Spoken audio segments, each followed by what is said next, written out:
Well, why am I back?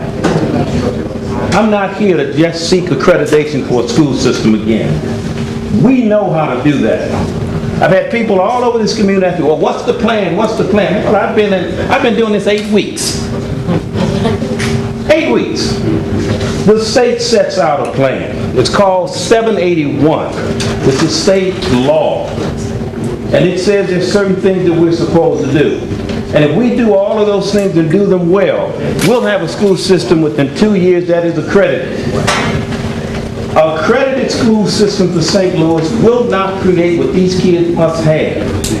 When this mayor talks to you about job training, talks to you about the Bosnians, and talks to you about other groups that are coming into this town, we live in a totally different world.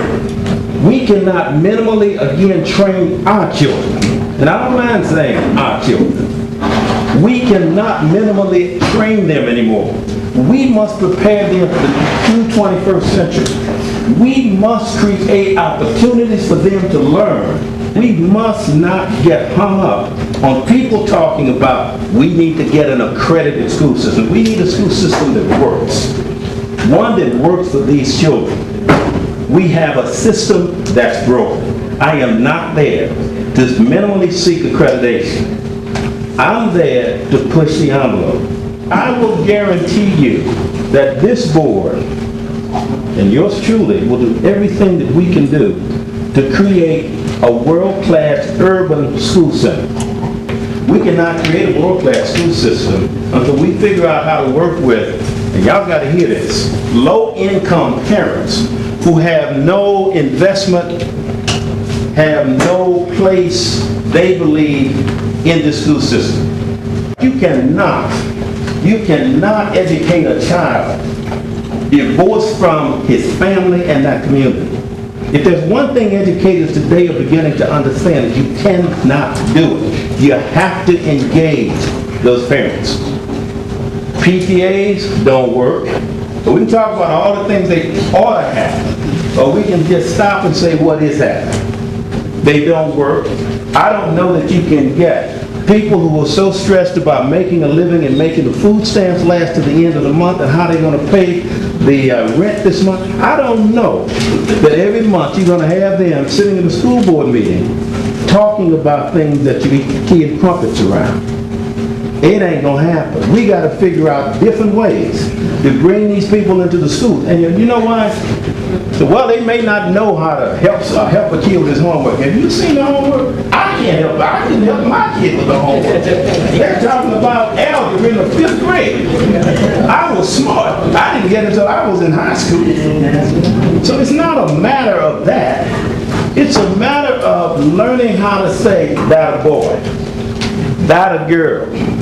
The fact that you study matters, and we support the study. These things, these parents can work to do, and we have to figure out ways to help them do these things. That's our challenge. How much time our children are given for lunch in grammar schools? 15 minutes. 15 minutes for lunch. You know how much the average lunch costs?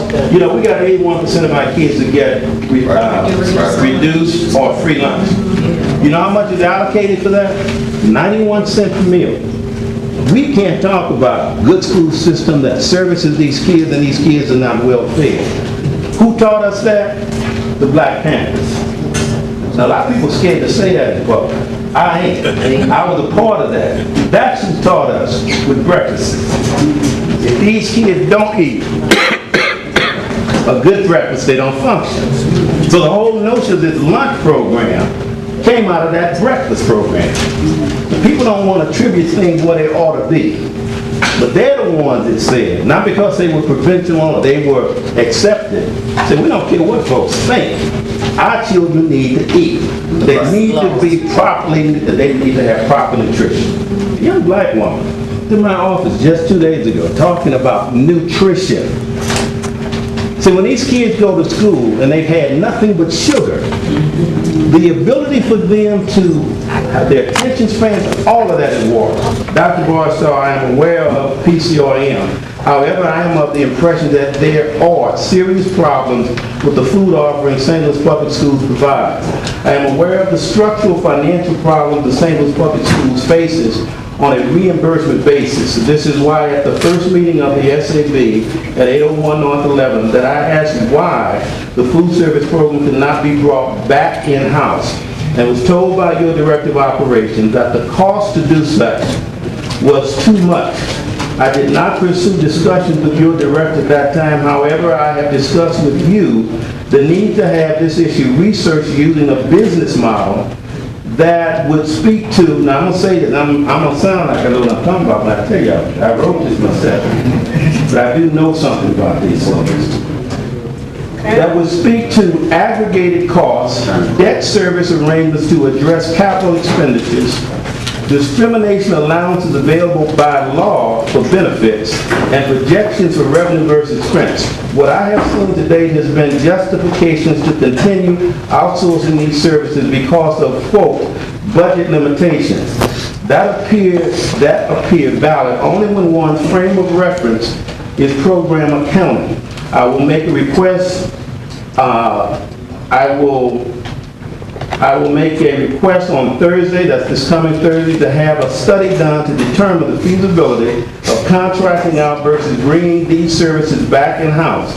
If such a request is beyond the ability of St. Louis Public Schools personnel, I will be happy to work with appropriate St. Louis Public School personnel to develop an RFP for such a feasibility study. If such a study currently exists, please make it available to me ASAP, as soon as possible.